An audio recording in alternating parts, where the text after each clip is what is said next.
नमस्कार दोस्तों, स्वागत है आपका मेरे YouTube चैनल मैथ्स बाय प्रकाश गौड़।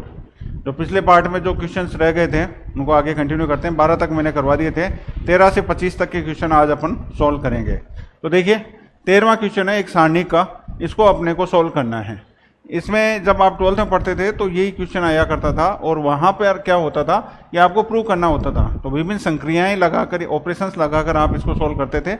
लेकिन यहाँ पर अपन क्या करेंगे, फिक्स एक तरीका है, उस तरीके की मदद से आप इनको सॉल्व कर सकते हैं। अपन मान लेते हैं कि a = 1 है, b = 2 है और c = क्या है, 3 है। ये वैल्यू अपन क्या करते हैं, इसमें पुट कर देते हैं। तो b + c तो कितना हो गया 5, a हो गया 1, a हो गया 1, b की जगह 2, c + a हो गया 4, b की जगह 2, फिर c की जगह 3, फिर c की जगह 3 और a + b भी कितना आ जाएगा 3। इस सारणी को अपन सोल्व करते हैं। तो देखो सारणी को सोल्व करने का तरीका क्या होता है, सबसे पहले आप प्रथम पंक्ति प्रथम कॉलम का यानी ये एलिमेंट ले लीजिए। अब इस कॉलम को और इस रो को छोड़ दीजिए और इसको सोल्व करें। तो 4 × 3 कितना हो गया 12, -3 × 2 कितना हो गया 6, -1, ये 1 लेंगे विद नेगेटिव साइन। इस कॉलम को इस रो को छोड़ेंगे तो 6 - 6, फिर +1 लेंगे। अब की बार ये 6 - 12, तो देखिए 12 - 6 कितना हुआ 6, 6 × 5 = 30, -0 + 6 - 12 कितना हो गया -6। तो इसको अगर अपन सोल्व करें तो ये कितना आता है 24। अब यही एबीसी की वैल्यूज अपन ऑप्शन में सोल्व रखते हैं और देखते हैं कि क्या इसकी वैल्यू 24 आती है। तो एबीसी की जगह 1 2 3 अगर अपन रखते हैं तो इसकी वैल्यू बनती है 6, यहाँ पर बन जाती है 18, यहाँ पर बन जाती है 12 और यहाँ बन जाती है 24। तो इस हिसाब से ये इसका सही उत्तर हुआ। तो आपको कोई संक्रिया नहीं लगानी, कुछ और नहीं करना, केवल आपको एबीसी की जगह 1 2 3 पुट करना है और क्वेश्चन सोल्व कर लेना है। मेरे ख्याल से समझ में आ गया होगा। अगला क्वेश्चन लेते हैं। अगला क्वेश्चन अपन ने लिया है ट्रिग्नोमेट्री से। ट्रिग्नोमेट्री में क्वेश्चन दिया आपको कि sec theta + tan theta = p हो तो tan थीटा की वैल्यू क्या होगी। तो देखिए अगर sec थीटा + tan थीटा = आपको क्या दे रखा है p, एक प्रॉपर्टी है कि अगर sec theta + tan theta = p हो तो sec थीटा - tan थीटा = क्या हो जाता है 1/p। अब ध्यान दीजिएगा ये ऐसे क्यों हुआ, क्योंकि आपने पढ़ा होगा ट्रिग्नोमेट्रिक आइडेंटिटी से कि tan² थीटा - sec² थीटा = 1 होता है। तो sec theta + tan theta into sec theta - tan theta = 1 हुआ। तो sec थीटा - tan थीटा = क्या आ जाएगा 1/sec थीटा + tan थीटा। तो देखिए sec theta + tan theta value p दे रखी है, तो sec theta - tan theta value क्या हो जाएगी 1/p। अब अपने पास दो इक्वेशंस आ गई। इन इक्वेशन से आपसे tan थीटा की वैल्यू निकालनी है। यहाँ जरूरी नहीं tan थीटा पूछे आपसे, cot theta, cos theta, sec theta कुछ भी पूछा जा सकता है। तो इसको सोल्व कर लेते हैं अपन। सोल्व करने के लिए क्या कीजिए, माइनस कर दीजिए, यानी इनको माइनस कर देते हैं। माइनस करते ही साइन चेंज होगा, ये दोनों कैंसिल हो जाएंगे। tan थीटा और tan थीटा मिलकर क्या बन जाएगा 2 tan थीटा और ये आ जाएगा p - 1/p। Then 2 tan theta = p, LCM लें तो ये बन जाएगा p² - 1/p। Then tan theta = p² - 1/2p। देखिए कौन सा आंसर है, ऑप्शन बी है वो इसका सही उत्तर होगा। तो एक ही बात ध्यान रखनी है, sec theta + tan theta = p दे रखो तो sec थीटा - tan थीटा = क्या होता है 1/p। उल्टा भी हो सकता है, sec theta - tan theta value दे सकता है तो आप sec theta + tan theta value क्या कर सकते हो 1/p। इस तरीके से इस क्वेश्चन को सोल्व किया जा सकता है। क्लियर। अगला क्वेश्चन देखिए। अगला क्वेश्चन है कि एक रेखा है, एक लाइन है जो कि पॉइंट 3,4 से पास हो रही है और ये दोनों जो एक्सिस है उस पर जो इंटरसेप्ट करती है उनका सम है वो 14 है। तो आपको लाइन की इक्वेशन निकालनी है। तो देखिए अपन जानते हैं कि ये एक्स एक्स और ये वाई एक्स हो और ये कोई लाइन है, ठीक है। ये एक्स एक्स पर इंटरसेप्ट करती है ए और वाई एक्स पर इंटरसेप्ट करती है बी। तो लाइन की इक्वेशन होगी x/a + y/b = 1। समझ लीजिए कि ये आंसर है अपना। भाई ये लाइन है जो कि a और b इंटरसेप्ट करती है और ये लाइन 3,4 से पास भी हो रही है। तो अगर ये लाइन 3,4 से पास हो रही है तो ये पॉइंट है, ये इस लाइन को सेटिस्फाई करेगा। सेटिस्फाई करने का मतलब हुआ कि आप x की जगह तो रख दीजिए 3 और y की जगह लिख दीजिए 4 = 1। एलसीएम लेके सोल्व करें तो 4a plus 3b equal to क्या आ जाएगा ab। ये इक्वेशन नंबर 1 आ गई। इसी तरीके से आगे क्या कहा है कि अक्षों पर काटे गए अंतखंडों का योग। अक्षों पर काटे गए अंतखंड क्या है, ए और बी, इनका योग यानी इनका सम है वो कितना दे रखा है, 14 दे रखा है। ये इक्वेशन नंबर 2 हो गई। अब 10th में आपने विलोपन विधि, वज्र गुणन विधि, कई मेथड पढ़े होंगे, उस मेथड से आप ए और बी का मान निकाल सकते हैं, लेकिन मैं आपको ये मान नहीं निकाल के बता रहा हूँ। इसके बजाय एक दूसरा तरीका भी आप ट्राई कर सकते थे। वो क्या तरीका है कि आपको पता है कि आंसर तो इन चारों में से कोई एक है और वो लाइन की इक्वेशन है। अगर जो भी लाइन होगी वो पॉइंट 3,4 को से पास होगी तो 3,4 इसको सेटिस्फाई करेगा। तो आप 3,4 यहाँ पे पुट करके देखिए, x की जगह 3 रखा, 12 माइनस 12 इक्वल टू 0 आया, तो ये सेटिस्फाई नहीं कर रहा। x की जगह 3 रखें, y की जगह 4 रखें, तो ये 9 माइनस 16 नेगेटिव आ रहा है, 24 के इक्वल नहीं है, तो ये भी इसको सेटिस्फाई नहीं कर रहा। यहाँ x की जगह 3 रखें तो 9 और y की जगह 4 रखें तो 16, 16 प्लस 9 कितने में 25, जो कि इसके इक्वल नहीं है, तो ये भी सेटिस्फाई नहीं कर रहा। अब देखो x की जगह 3 रखा और y की जगह 4 रखा, तो 12 प्लस 12 24, जो कि सेटिस्फाई कर रहा है, इसलिए ये इसका आंसर हो सकता है। इसके अलावा अगर अपन इसको इंटरसेप्ट फॉर्म में कन्वर्ट करें, इंटरसेप्ट फॉर्म में कन्वर्ट करने का एक ही तरीका है कि राइट हैंड साइड में जो भी कांस्टेंट दे रखा है उससे आप पूरे क्वेश्चन को, पूरी इक्वेशन को डिवाइड कर दीजिए। तो 24 से अगर अपन डिवाइड करें तो ये तो आ जाएगा x/6 plus y/8 equal to 1। अब इसको और इसको कंपेयर करके देखिए, a की वैल्यू कितनी आ गई 6 और b की वैल्यू कितनी आ गई 8। तो ये लाइन इस पॉइंट को तो पास कर ही रही थी, यानी इसको सेटिस्फाई कर ही रही थी। साथ में अपन ने देखा a और b जो इंटरसेप्ट थे उनका सम भी कितना आ गया, 14 आ गया। दोनों कंडीशन फुलफिल हो रही है। इसका मतलब क्या हुआ कि आंसर होगा आपका ऑप्शन बी। क्लियर हुआ? अगला क्वेश्चन देखिए। अगला क्वेश्चन सर्किल से लिया अपन ने कि एक सर्किल है जिसके 2 डायमीटर दे रखे हैं, 2 व्यास दे रखे हैं अपने को, और साथ में आपको एरिया भी दे रखा है। तो आपको इक्वेशन ऑफ सर्किल निकालनी है। तो देखिए, इक्वेशन ऑफ सर्किल निकालने के लिए आपके पास 2 चीजें होना जरूरी है। एक तो होता है केंद्र यानी सेंटर, वो तो है मान लीजिए a, b, और एक चाहिए अपने को त्रिज्या, त्रिज्या यानी रेडियस, वो कितनी है r। तो सर्किल की इक्वेशन होगी x माइनस a का square plus y minus b का square equal to r square. यानी कुल मिला के इस क्वेश्चन से अपने को a, b यानी सेंटर और रेडियस यानी r अपने को निकालना है, और दोनों चीजें अपने को क्वेश्चन में गिवन है। कैसे? समझ लीजिए कि ये सर्किल है और ये आपकी हो गई क्या, व्यास। ये दोनों व्यास जहां भी इंटरसेप्ट करेंगे वो इसका सेंटर होगा कि नहीं होगा। ठीक है, तो अपन क्या करेंगे, इन दोनों इक्वेशन से यानी 2x minus 3y equal to 5 और 3x minus 4y equal to 7, इन दोनों इक्वेशन से अपन x और y की वैल्यू निकाल देते हैं। तो वही तरीका होगा निकालने के लिए। आप इक्वेशन नंबर 1 और इसको 2 दे देते हैं। इक्वेशन नंबर 1 को अपन 4 से मल्टीप्लाई करें तो देखो 8x minus 12y equal to 20, और इक्वेशन नंबर 2 को 3 से मल्टीप्लाई करें 9x minus 12y equal to 21। अब इसको सॉल्व करते हैं माइनस करके, तो देखो ये तो कैंसिल हो गया। आपके पास यहाँ तो बचा माइनस एक्स और यहाँ बचा माइनस 1, तो x की वैल्यू आ गई 1। अब ये x की वैल्यू 1 है, वो आप किसी भी एक इक्वेशन में पुट कर दीजिए। जैसे x की जगह 1 यहाँ रखते हैं अपन इक्वेशन नंबर 1 में, तो 2 माइनस 3y इक्वल टू 5, तो 3y इक्वल टू माइनस 3, तो y इक्वल टू कितना आ जाता है -1। यानी आपके पास जो इंटरसेक्टिंग पॉइंट है, जो सेंटर है आपका C, वो कितना आ गया 1, -1। ठीक है। इसके अलावा रेडियस निकालने के लिए आपको दिया है कि एरिया कितना है 154, और अपन जानते हैं सर्किल का एरिया कितना होता है pi r square 154, then r square equal to 154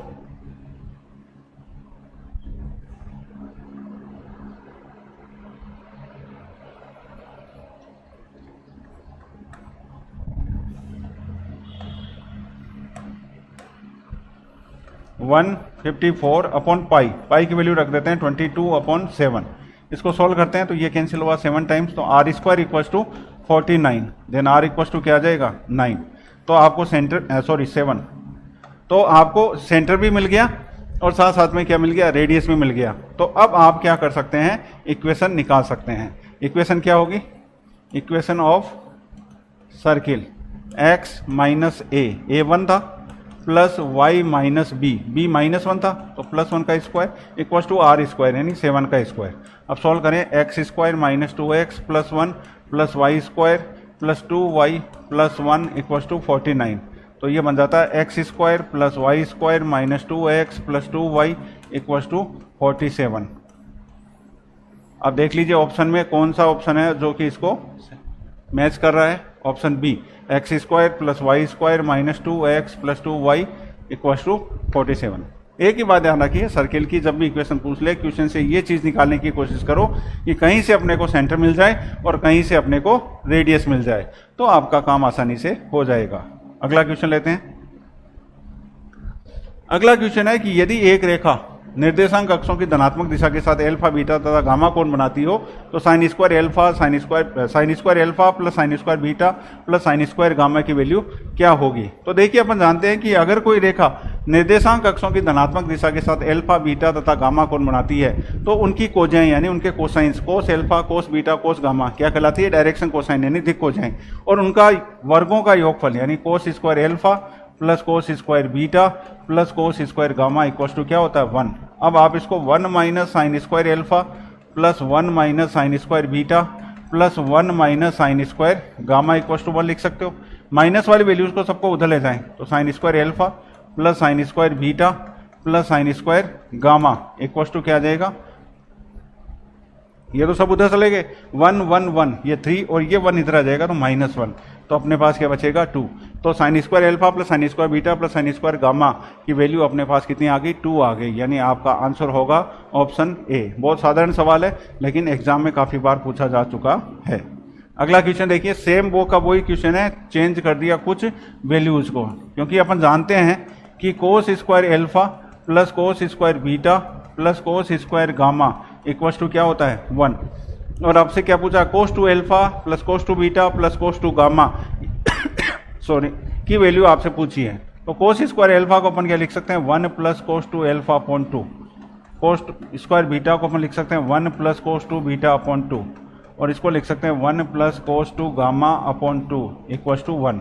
LCM लेके 2 को उधर ले जाएं तो इधर क्या बचेगा 1 plus cos two alpha 1 plus cos two beta 1 plus cos two gamma equals to 2। ये 2 एलसीएम लेके उधर ले गए। अब cos two alpha plus cos two beta plus cos two gamma की वैल्यू कितनी आ गई, 2 तो इधर है ही, ये 1 1 1 उधर गया तो 2 माइनस 3 यानी वैल्यू आ जाएगी -1। तो आंसर होगा ऑप्शन बी। क्लियर हुआ, आसान क्वेश्चन था। अगला क्वेश्चन देखिए। अगला क्वेश्चन है इंटीग्रेशन का, इनडेफिनेट इंटीग्रेशन का। अभी हाल ही में जब 18 जून को जो मैथ्स का पेपर हुआ 12th में, वहाँ पे ये क्वेश्चन पेपर में पूछा गया था। तो सिंपल सा क्वेश्चन था, बहुत आसानी से आप इसको कर सकते थे। 1/1 माइनस साइन एक्स का इंटीग्रेशन करना था। तो इसमें क्या करेंगे, रेशनलाइजेशन करेंगे, परिमेयकरण करेंगे, यानी ऊपर नीचे 1 प्लस साइन एक्स से मल्टीप्लाई कर देंगे। तो ऊपर तो आ गया 1 प्लस साइन एक्स, नीचे आ गया 1 माइनस साइन एक्स, और 1 प्लस साइन एक्स को मल्टीप्लाई करोगे क्या आएगा 1 माइनस साइन स्क्वायर एक्स, यानी ऊपर तो आ गया 1 प्लस साइन एक्स और नीचे आ गया कोस स्क्वायर एक्स। अब सेपरेट कर दीजिए, 1 upon cos square X D X plus sine X upon cos square X D X. ठीक है, अब इनको लिख सकते हैं अपन 1 अपॉन कोस स्क्वायर एक्स तो क्या बन जाएगा sec square X D X, plus यहाँ पर देखिए कोस स्क्वायर एक्स है, कोस स्क्वायर को आप कोस इंटू कोस लिख सकते हैं, साइन अपॉन कोस तो बन जाएगा टेन एक्स और दूसरा बन जाएगा सेक एक्स। ठीक है, तो सेक स्क्वायर एक्स का इंटीग्रेशन हो गया टेन एक्स और सेक एक्स टेन एक्स का इंटीग्रेशन हो गया सेक एक्स प्लस सी। तो आंसर होगा tan x plus sec x plus c, जो कि है आपके option number D. Clear, simple question था, बोर्ड पे पूछा गया है, आपके भी आ सकता है। अगला देखिए, अगला फिर आपके इंटीग्रेशन का सवाल लिया गया है।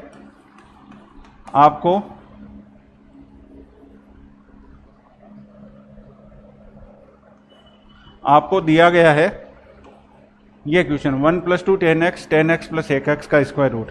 इसको अपन क्या करते हैं, पहले अंदर सोल्व कर लेते हैं। 1 प्लस 2 10 एक्स को 10 एक्स से मल्टीप्लाई किया 2 10 square X plus 2 10 X sec X D X. अब देखिए यहाँ पर 2 tan स्क्वायर है, इसमें से एक tan स्क्वायर अपन ले लेते हैं अलग।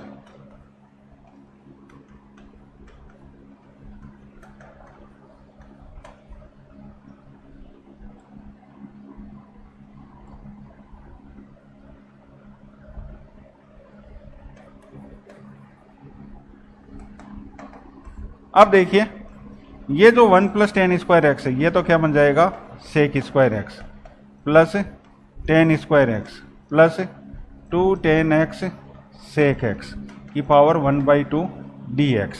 अब देखिए कोई फॉर्मूला बन रहा है क्या, a square plus B square plus 2ab। तो a square plus B square plus 2ab को आप क्या लिख सकते हैं, a प्लस b का होल स्क्वायर, ऊपर क्या है स्क्वायर रूट, स्क्वायर रूट से ये स्क्वायर है वो कैंसिल हो जाएगा, तो बचेगा क्या sec x plus tan X dx। अब आपको फॉर्मूले यहाँ पर याद होने चाहिए। तो सेक एक्स का इंटीग्रेशन होता है log of sec x plus tan X, और tan एक्स का इंटीग्रेशन होता है log of sec x plus c। अब एक और प्रॉपर्टी log वाली लगा सकते हो आप, log m plus log n क्या होता है log ऑफ mn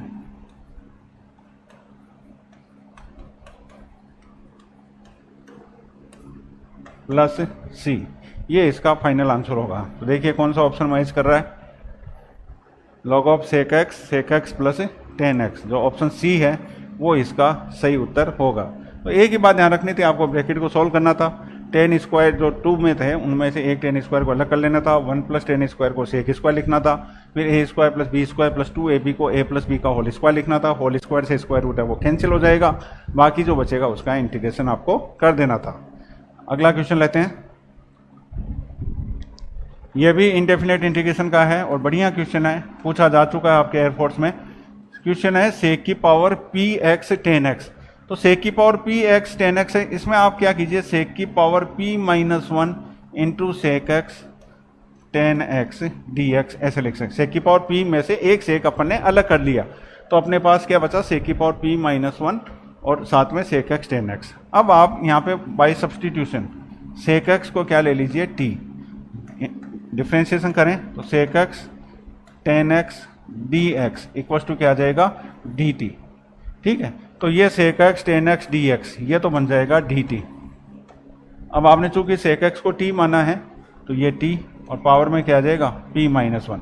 अब t की पावर p माइनस 1 का इंटीग्रेशन क्या होगा, t की power p upon p plus c। अब फाइनली t की वैल्यू वापस पुट कर दीजिए, तो t की जगह सेक एक्स अगर अपन लिख देते हैं तो सेक की power p upon p plus c, ये इसका आंसर होगा। तो आपके आंसर होगा ऑप्शन बी। एक ही बात ध्यान रखनी थी, एक सेक को अपन ने को अलग कर लेना था मल्टीप्लाई में, यानी बाहर निकाल लेना था, और फिर सेक एक्स को t मान लेना था। अगला क्वेश्चन लेते हैं,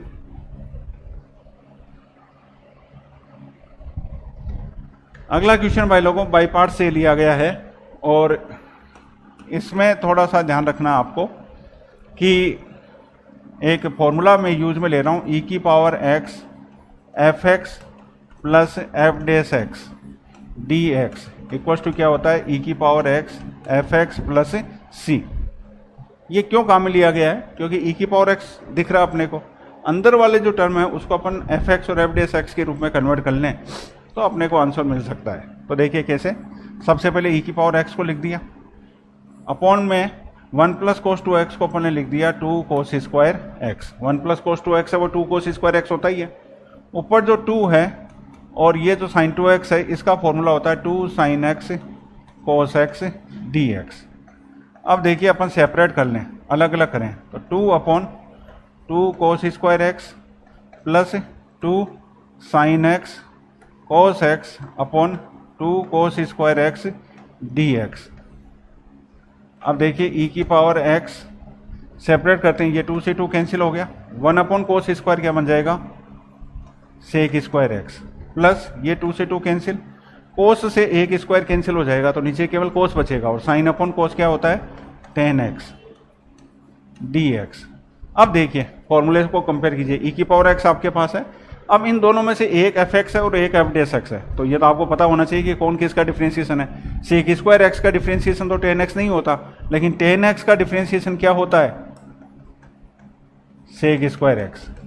तो आंसर हो जाएगा e की पावर x fx प्लस सी, यानी e की पावर x 10x प्लस सी, ये इसका आंसर होगा।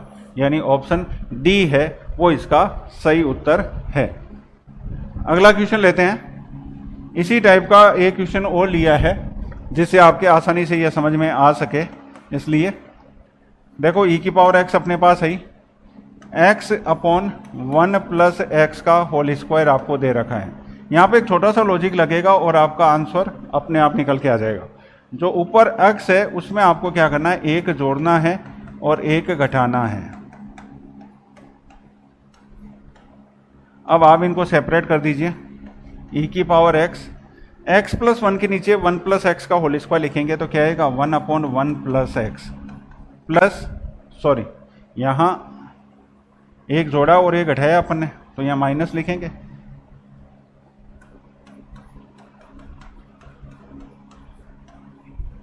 तो ये तो 1 अपॉन 1 प्लस एक्स हो गया, माइनस 1 अपॉन 1 प्लस एक्स का होल स्क्वायर। अब वापस देखिए वही फॉर्मूला, e की पावर x बाहर है, ये fx है और अपन जानते हैं कि 1 अपॉन एक्स का differentiation minus 1 upon x square होता है। तो 1 अपॉन 1 प्लस एक्स का डिफरेंशिएशन क्या होगा, माइनस 1 अपॉन 1 प्लस एक्स का होल स्क्वायर। तो आंसर क्या होगा, e की power x fx plus c. तो देखिए कौन सा ऑप्शन सही है, ऑप्शन सी है वो इसका सही उत्तर होगा। क्लियर। और देखिए आगे इसी टाइप का एक क्वेश्चन और लिया है, क्योंकि इस पे हमेशा एक क्वेश्चन पूछा ही जाता है, भले वो एनडीए का एग्जाम हो, एयरफोर्स का एग्जाम हो, नेवी का एग्जाम हो, एक क्वेश्चन बाई पार्ट्स में इस टाइप का पूछ लिया जाता है और ये काफ़ी बार पूछे जा चुके हैं, इसलिए मैंने इनका कलेक्शन लिया है। फिर देखिए आपके पास ये दे रखा है, आप क्या कीजिए, इनको सेपरेट कर दीजिए। 1 upon x plus x log x upon x D x.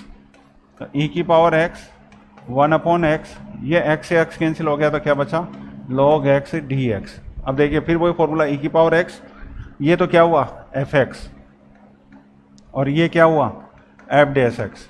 तो आंसर क्या हो जाएगा, e की power x fx plus c। तो कौन सा ऑप्शन सही हुआ, डी। तो अब मेरे ख्याल से आपके ये टाइप समझ में आ गया होगा कि कब e की power x fx plus f dash करना हो तो किस तरह से e की पावर x fx अपन ले सकते हैं। और अंतिम प्रश्न है आज का, वो ध्यान से सुनिएगा। ये दे रखा है, इसको समझाने से पहले मैं फॉर्मूला लिख रहा हूं कि x f dash x plus fx dx equal to होता है x fx प्लस c। फॉर्मूले को समझना आप कि फंक्शन तो अलग से हो और x के साथ इस फंक्शन का डिफरेंशिएशन हो, तो आप आंसर में यहां से x ले सकते हो और यहां से fx ले सकते हो। उसी तरीके से अपन सोल्व करते हैं। सबसे पहले क्या करते हैं, क्वेश्चन को सेपरेट करते हैं। x upon 1 plus cos x plus sine X upon 1 plus cos x. अब देखिए ऊपर तो x है, नीचे 1 प्लस कोस एक्स को अपन लिख देते हैं 2 cos square x by 2 plus sine x को लिख देते हैं 2 sine x by 2 cos x by 2 upon 2 cos square x by 2 D X. अब देखिए इनको सेपरेट करते हैं अलग अलग। x तो अपनी जगह है, 1/2 आ गया साथ में और कोस स्क्वायर एक्स ऊपर गया तो बन गया सेक स्क्वायर एक्स बाई 2। साथ में देखो यहाँ 2 से 2 कैंसिल हो गया, कोस स्क्वायर कैंसिल हो गया तो साइन अपॉन कोस क्या बन जाएगा 10 एक्स बाई 2 डी एक्स। अब देखो इस फॉर्मूले को कंपेयर करके देखिए, x यहाँ पर x है, fx 10 एक्स बाई 2 है और 10 एक्स बाई 2 का डिफरेंशिएशन क्या होता है सेक स्क्वायर एक्स बाई 2 और x बाई 2 का खुद का क्या होता है 1/2। तो ये तो हुआ fx और ये हुआ इसका डेरिवेटिव। तो आंसर क्या आ जाएगा x fx प्लस c। तो कौन सा ऑप्शन सही हुआ, ऑप्शन बी है वो इसका सही उत्तर होगा। दोबारा से समझिए, x f dash x plus fx हो तो आंसर होता है x fx। अपन ने क्या किया, दोनों को सेपरेट कर लिया, यानी अपॉन में दोनों के कॉमन था, दोनों को अलग अलग इनके नीचे लगा दिया। 1 प्लस कोस एक्स का फॉर्मूला लगा दिया 2 cos square x by 2, sine x का formula 2 sine x by 2 cos x by 2 और 1 प्लस कोस एक्स का लिख दिया 2 कोस स्क्वायर एक्स बाई 2। अब इनको ढंग से लिख लेते हैं, x लिख दिया 1/2 लिख दिया। कोस स्क्वायर ऊपर गया तो क्या बन गया, सेक स्क्वायर एक्स बाई 2, 2 से 2 कैंसिल हो गया, कोस से स्क्वायर कैंसिल हो गया, साइन अपॉन कोस क्या बन गया, टेन एक्स बाई 2। अब देखिए ये तो बन गया एफ एक्स, और ये 1/2 सेक स्क्वायर एक्स बाई 2 क्या बन गया, इसका डेरिवेटिव एफ डेस एक्स। तो फॉर्मूला क्या कहता है, x F dash x plus F x हो तो आंसर होता है एक्स एफ एक्स प्लस सी, ये इसका आंसर होगा।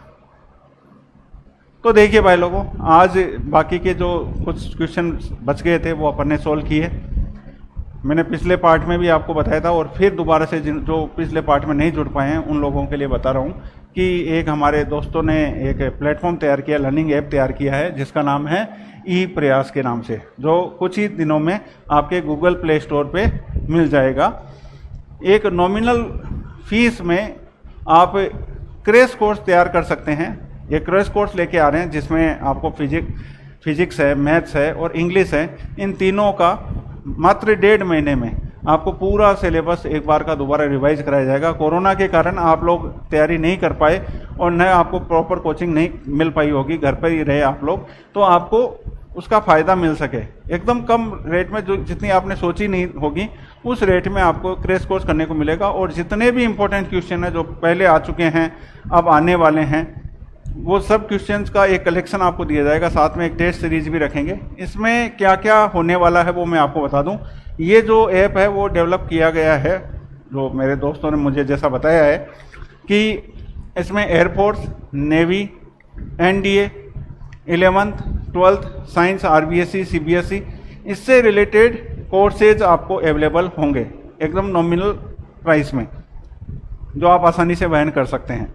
उस प्राइस में आपको 11th 12th NDA, navy, air force, और साथ साथ में एक स्पेशल कोर्स आ रहा है, वो है क्रैश कोर्स, जो 1.5 महीने में आपको पूरे एयरफोर्स का, जो शायद अगस्त के लास्ट वीक में आपके एग्जाम होने वाला है, उस से पहले आपको पूरा सिलेबस कवर करवा दिया जाए। इस तरह से एक सिस्टम एक बनाया गया हमारा, जिससे शेड्यूल के हिसाब से पूरा सिलेबस आपके चलेगा, और आपको उसमें आपको लाइव क्लासेज में मिलेगी, रिकॉर्डेड क्लासेज में मिलेगी, साथ साथ में आपको जो भी हम बोर्ड पे पढ़ाएंगे उसको आपको एक शब्द भी लिखने की जरूरत नहीं है, आपको उसकी पीडीएफ वहीं पर मिल जाएगी, या भी यूट्यूब पे जब ये हम अपलोड करेंगे तो इसका भी जो पीडीएफ है वो आपको उसके नीचे एक लिंक दिया होगा, उसमें आपको मिल जाएगा। आपको कॉपी पेन लेकर बैठने की जरूरत नहीं है, जैसा हमने बोर्ड पे लिखा वैसा का वैसा पीडीएफ आपको आपके मोबाइल में या लैपटॉप में, जहाँ भी आप यूज में ले रहे हैं, वहाँ पे आपको मिल जाएगी। एक छोटा सा प्रयास किया लोगों ने, और इसी कारण से इसका नाम भी भाई लोगों ने प्रयास ही रखा है।